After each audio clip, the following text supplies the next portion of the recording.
2015 में पुरातत्वविद Paul डर्क Berger और उनके सहयोगियों ने निष्कर्ष निकाला कि शवों को लोगों द्वारा जानबूझकर ले जाया गया होगा और कक्ष में रखा गया होगा, क्योंकि ऐसा प्रतीत होता है कि जब वे पहली बार कक्ष में जमा किए गए थे तो वे बरकरार थे।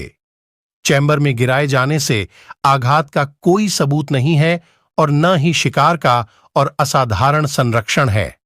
यह कक्ष बड़े शिकारियों के लिए दुर्गम है, एक पृथक प्रणाली प्रतीत होती है और इसमें कभी बाढ़ नहीं आई है, यानी प्राकृतिक ताकतें काम नहीं कर रही थीं।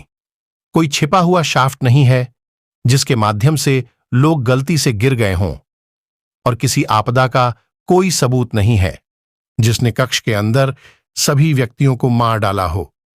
उन्होंने कहा कि यह संभव है कि शवों को ढलान से नीचे गिराया गया था और नीचे उतरने के लिए रास्ते की अनियमितता और संकीर्णता या नरम मिट्टी के गद्दे के कारण वे धीरे धीरे गिरे।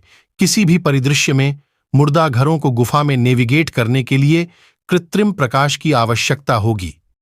इस स्थल का उपयोग दफनाने के लिए बार बार किया जाता था, क्योंकि सभी शव एक ही समय में जमा नहीं किए जाते थे।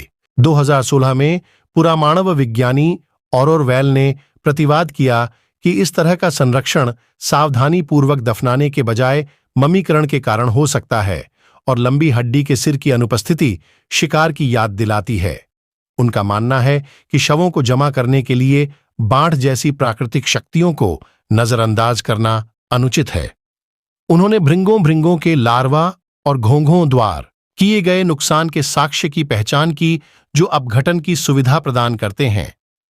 कक्ष घोंघे के लिए आदर्श स्थितियां प्रस्तुत नहीं करता है, न ही इसमें घोंघे के गोले हैं जो कक्ष में जमाव से पहले शुरू किए गए अपघटन का संकेत देगा।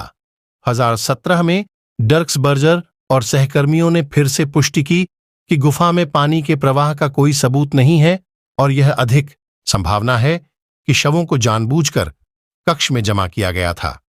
उन्होंने कहा कि यह संभव है कि वे अन्य एच नलेदी के बजाय समकालीन होमो जैसे आधुनिक मनुष्यों के पूर्वजों द्वारा जमा किए गए थे, लेकिन अंत्येष्टि प्रथाओं का सांस्कृतिक व्यवहार एच नलेदी के लिए असंभव नहीं है।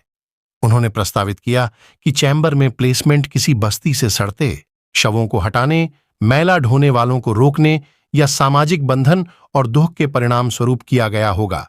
2018 में मानव विज्ञानी चार्ल्स एगलैंड और उनके सहयोगियों ने वेल की भावनाओं को दोहराया और कहा कि यह निष्कर्ष निकालने के लिए पर्याप्त सबूत नहीं है कि एक होमिनिड प्रजाति ने समय से पहले ही मृत्यु के बाद के जीवन की अवधारणा विकसित कर ली थी।